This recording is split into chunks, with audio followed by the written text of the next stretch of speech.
Card. Sali. Hello mga Mima, tara samahan niyo ako mag-mini. Kaya naman for today's video, kapag may oras nga ako mga Mima Sort, tinuturuan ko ang aking pamangkin, anak at kapatid. Dahil nagbabakasyon nga sila dito sa akin. Abay, hindi pwedeng bakasyon, sarap ng buhay. Kailangan may matututunan sila kapag nagbabakasyon sa akin. Kaya naman kapag may free time ako mga Mima Sort, talagang gumagawa ako ng paraan, magkaroon ng time, magturo para sa kanila. At syempre, imbis na sa anak lang ako magtuturo, dinadami ko na itong kapatid ko at pamangkin ko. Science.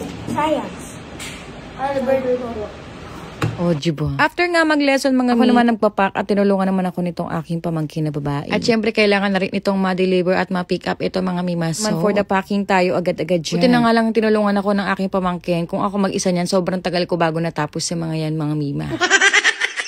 Kaya yung itsura ko dito parang tatagos ng TV sa dako ba?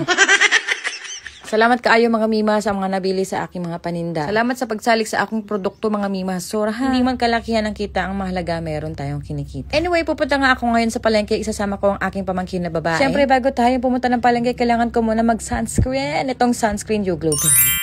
Yes mga Mi, kailangan natin ng protection sa araw. Siyempre, bukod sa protection sa araw, ang glowing ng skin. Hindi pong akalain ka naka-foundation paglabas mo, pero sunscreen lang yan. Hoy, mag-apply ng kineme-kineme sa ating face lock dahil dito pa lang sa sunscreen, napakaganda sa balat. Ang lakas maka-fresh. At ang ganda ng brighten effect sa aking skin, Mima. At ilalagay na lang sa comment section mga Mi kung saan ito nabibili. At habang ako ngayon nag-aasikaso dyan, ito naman panganay ko for the sulpot sa aking video. Nalang siya magawa ng time na yan, kaya naman nanggugulo lang siya.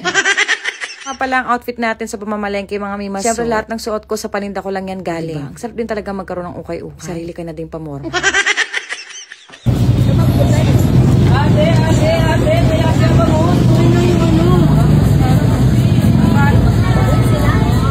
Nandito na nga kami mga Mima Sort dito sa Ocean Park. Bay, dapat ko nga dadali ng aking panganay dito kasi nga excited nga siya pumunta sa Ocean Park.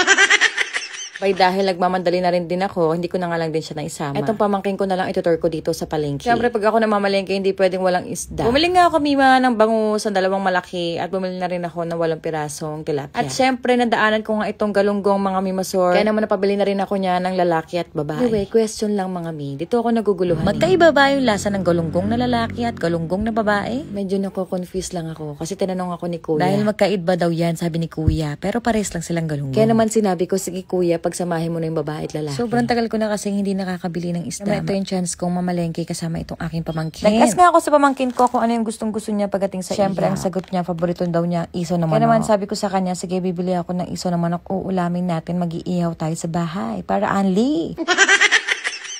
Uy mga Mi, syempre, nagulat nga ako. Meron ng pa-Gcash payment pala dito sa palengke. Natawa nga ako niyan kasi meron ng pa-Gcash payment. At bumili na nga rin pala ako mga Mima Sort ng pakpak para masarap sa tinola. Anyway mga Mi, sobrang mahal pala ng bilihin ngayon.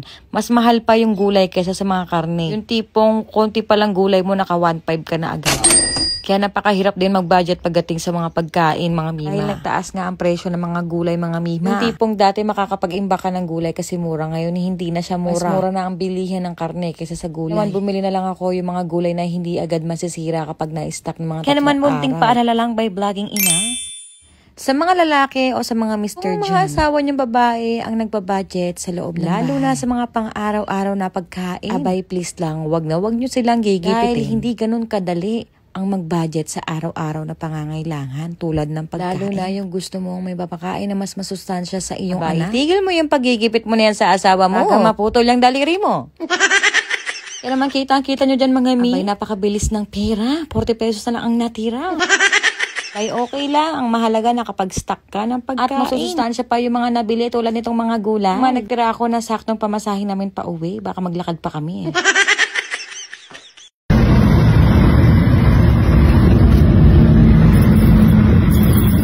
Hiningal nga ako ng bongga niyan mga Mima dahil paikot-ikot naman sa palengke. Tapos nalilito pa ako kung ano yung mga dapat kong bilhin kasi nga sakto lang yun na withdraw. Siyempre, buta na lang may stock kaming Nestle cream para gagawa ako ng ice cream sa aking mga junakis at mga pamangkin. Mainit-init pa din ang panahon mga Mima Sort dito sa amin. Talagang napagdesisyonan ko na bumili ng 2 tab ng strawberry mga Mima Sort dahil mura na lang niya i-benta. Kaya naman gagawa talaga ako ng masarap na strawberry ice cream. Tapos sinamahan ko na lang din dyan ng strawberry jam para perfect. Sa loob ng bahay namin mga Mima Sort, ako kasi mahilig gumawa ng mga dessert. Pero hindi ako mahilig kumain ng dessert. Kahit walang bisita sa aming bahay o walang okasyon mga mi, mahilig talaga ako gumawa ng dessert dito sa aming bahay. Lalo na tuwang-tuwa ako dahil tuwang-tuwa din ang aking asawa sa kanyang kinakain. Dahil nga mahilig siya sa mga sweet. Kaya dahil mahilig ka sa sweet, talagang tatanabigyan kita ng sweet hanggat hindi ka nagiging sweet sa akin. Kinalan talaga na itabi ko itong mga lalagyanan ng ice cream. Siyempre, hindi tilapia ang laman. Totoong ice cream.